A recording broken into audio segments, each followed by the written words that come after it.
वही शिवसेना कौन है, असली एनसीपी कौन है? मराठा आरक्षण आंदोलन, मराठा वर्सेस ओबीसी के मुद्दे, लाडकी है। झारखंड के 3 एग्जिट पोल के निकले आंकड़े आपके सामने है। झारखंड विधानसभा का पोल ऑफ पोल्स कुछ इस तरह से दिखाई दे रहा है। 3 में से 2 एग्जिट पोल बता रहे हैं झारखंड में एनडीए की वापसी हो रही है, जबकि एक एग्जिट पोल में झारखंड मुक्ति मोर्चा कांग्रेस गठबंधन एक बार फिर बड़े बहुमत से सत्ता बचाने में कामयाब होता हुआ दिखाई दे रहा है। वहीं जैसी योजना का असर क्या रिजल्ट पर दिखेगा, एग्जिट पोल ने भी आंकड़े दिखा दिए हैं। आज हम आपको वही एग्जिट पोल 2024 के आंकड़े बताएंगे। कांग्रेस के महाविकास अघाड़ी की सरकार में वापसी होगी, ये बड़ा सवाल है। क्या वापसी करने वाली है महाविकास अघाड़ी? वोटर 2 हिस्सों में भी बंट गई है, शिवसेना और एनसीपी में से किसको चुना? जय श्री राम दोस्तों, स्वागत है आपका न्यूज़ एंड पॉलिटिक्स में। महाराष्ट्र और झारखंड के चुनाव का एग्जिट पोल आ चुका है, आइए मिलके वो देखते हैं। आंकड़ों का ब्रेकअप देखिए। इस एग्जिट पोल में किस पार्टी को कितनी सीटें दी गई हैं? कांग्रेस गठबंधन की 150 सीटों में कांग्रेस को 60, शिवसेना उद्धव को 44 और एनसीपी शरद को 46 सीटें मिलती हुई दिखाई गई हैं, जबकि महायुति में बीजेपी को 78, शिवसेना शिंदे को 26 और एनसीपी अजित को 14 सीटें मिलने का अनुमान बताया गया है। अन्य को 20 सीटें दी गई हैं। 3 एग्जिट पोल महाराष्ट्र में बीजेपी की सरकार आती हुई बता रहे हैं। चौथा और 5वां एग्जिट पोल महाराष्ट्र में कांग्रेस गठबंधन की सरकार बता रहा है, क्योंकि लगातार शाम 6:30 बजे से जब से हमने आपके सामने आंकड़े रखे हैं, इसी तरह के आंकड़े निकलकर सामने आ रहे हैं। एसईएस के इस 5वें एग्जिट पोल में कांग्रेस गठबंधन को 147 से 155 सीटों के मिलने के आसार हैं, जबकि एग्जिट पोल बीजेपी गठबंधन को 127 से 135 सीटें दे रहा है, यानी बहुमत से कम 10 सीटें पहले वो रोक दे रहा है। अन्य को 10 से 13 सीटें मिलने का अनुमान जताया गया है। तो ये स्थिति महाराष्ट्र की है। क्या हम झारखंड के आंकड़े रख सकते हैं? महुआ मांझी, मैं चाहूंगी कि एक सवाल मैं आपसे महाराष्ट्र की राजनीति पर लेती हूं।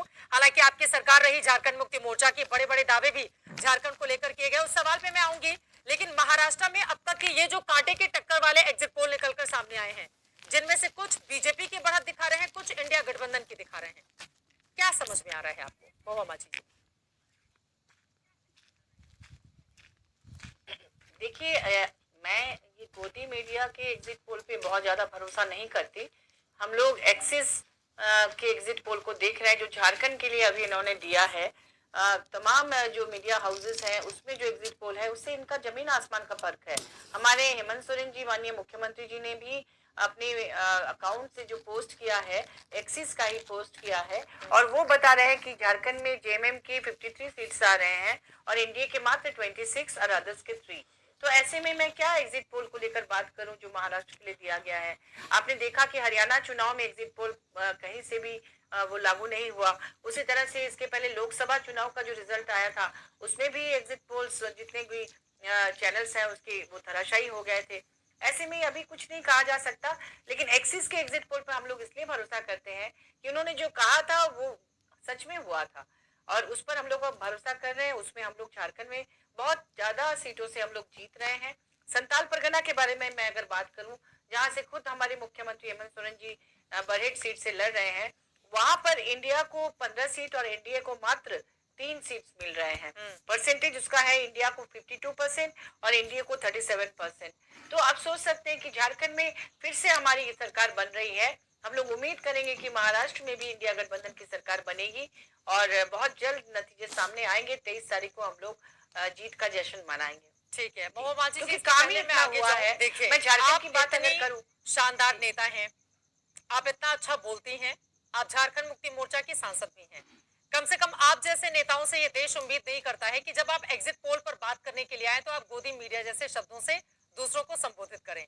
मुझे लगता है कि आपको बचना चाहिए, आपको ये सब कहने की जरूरत नहीं है। आपके अपने एग्जिट पोल होंगे, उसको कोई खारिज नहीं कर रहा है, क्योंकि आखिरी एग्जिट पोल एग्जैक्ट पोल में साबित होंगे ये तो 23 तारीख को पता चलेगा। हमने अलग अलग एजेंसियों की यहाँ पर एग्जिट पोल सामने रखे हैं, जिसको जो सूट कर रहा है वो उसको लेकर आगे बढ़ा है। मैं आपके पास अगले सवाल के साथ आऊं, उसके पहले दिखा देते हैं झारखंड विधानसभा चुनाव का पोल ऑफ पोल्स क्या कहता है नतीजा। झारखंड में भी विधानसभा चुनाव के लिए वोटिंग हो चुकी है। आज महाराष्ट्र के साथ दूसरा चरण भी संपन्न हो चुका है, यानी कि मतदान संपन्न। अब 23 नवंबर को एक साथ पता चलेगा कि किसकी बनेगी सरकार झारखंड में, कि क्या जेएमएम सत्ता में वापसी कर रही है या फिर बीजेपी सरकार बना रही है।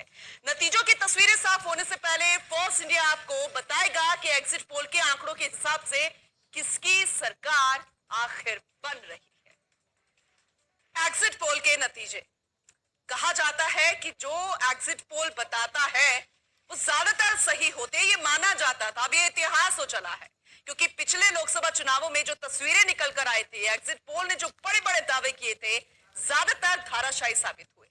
लेकिन अब महाराष्ट्र और झारखंड में विधानसभा चुनाव संपन्न हो गए हैं, एग्जिट पोल आ गए हैं। फर्स्ट इंडिया न्यूज ने सबसे पहले आपको वो आंकड़ा बताया कि कौन सी एजेंसी क्या बता रही है। एक बार फिर से आपको विस्तार से हम ग्राफिक्स के जरिए बताते हैं कि किसका एग्जिट पोल क्या कहता है, किसका क्या अनुमान है। ये जानना बेहद जरूरी है, लेकिन इसके साथ आपको बता दें कि ये सिर्फ अनुमान है। नतीजे आएंगे 23 तारीख को, वो वाकई में नतीजे होंगे। किसके बनेगी सरकार वो वाकई में ही बताएगा, लेकिन फिलहाल अनुमान क्या है चलिए आपको बताते हैं ग्राफिक्स के जरिए। सबसे पहले हम बात कर लेते हैं न्यूज 18 मैट्रिक्स की। तो एग्जिट पोल 2024 में महाराष्ट्र विधानसभा चुनाव 2024 में कुल सीटें हैं 288, बहुमत चाहिए 145। न्यूज 18 मैट्रिक्स क्या कह रहा है, महायुति को 150 से 170, यानी कि 145 बहुमत, सीधी शुरुआत ही 150 से 170 तक। महाविकास अघाड़ी महागठबंधन आईएनडीआई की हम बात करें 110 से 130, यानी कि बहुमत से भी नीचे का आंकड़ा। इसके अलावा अन्य को दे रहा है 8 से 10। अगर वाकई में ऐसा होता है तो मुश्किलें यहां पर खड़ी हो जाएगी वापसी की। किस तरीके से गठबंधन यहां पर काम करता हुआ नजर आया या कहां पर क्या कमी रही, ये फिर चिंतन और मंथन का विषय होगा, लेकिन ये सिर्फ अनुमान है। चलिए अगले पोल का भी जिक्र कर लेते हैं। अगला पोल क्या कहता है वो भी जानते हैं, क्योंकि महाराष्ट्र विधानसभा चुनाव जिसने एडी चोटी का जोर लगा लिया था। न्यूज 18 मैट्रिक्स के बाद अगला है पी मार्क्यू। ये जानना इसलिए भी जरूरी क्योंकि महायुति को उसने दिया 137 से 157। इसके अलावा महाविकास अघाड़ी को 126 से 146। अब देखिए बहुमत 145, यहाँ पर 146 तक भी पहुंच सकता है एमवीएम। ये सिर्फ अनुमान है, और अगर ऐसा होता है तो फिर यहाँ पर मुश्किलें बढ़ सकती है। इसके अलावा अन्य को 2 से 8 सीटें भी दी है। ये अन्य बेहद महत्वपूर्ण है। वैसे देखा जाए तो आमने सामने की जो टक्कर है वो महज इन दोनों पार्टियों में है, लेकिन जो अन्य है 2 से 8, एआईएमआईएम को देख लीजिए, बहुजन समाज पार्टी को देख लीजिए, उन्होंने भी यहाँ पर टिकट दी थी, लेकिन वो कितना असर यहाँ पर पड़ता हुआ नजर आएगा पी मार्क्यू के अनुसार आपको बता रहे हैं, लेकिन बहुमत चाहिए 145। चलिए अगला पोल जानते हैं किस एजेंसी का है, क्या वो कहता नजर आ रहा है, क्या अनुमान है। न्यूज 24 चाणक्य महायुति को उसने दी है 152 से 160। इसके अलावा महाविकास अघाड़ी को 130 से 138, यानी कि बहुमत से कम। यहां पर अगर यह अनुमान साबित हो जाता है, नतीजों में तब्दील हो जाता है, फिर तो मुश्किल इसके लिए होगी, तो फिर कोशिश यहाँ के लिए रहेगी। लेकिन अन्य किसकी तरफ जाएंगे, 6 से 8 सीटें वो अन्य को देता हुआ नजर आ रहा है। न्यूज 24 चाणक्य ये अनुमान है, लेकिन अभी भी हम कह रहे हैं कि जनता ने फैसला अपना कर लिया है, तकदीर ईवीएम में कैद हो चुकी है। 23 तारीख को सब कुछ साफ हो जाएगा।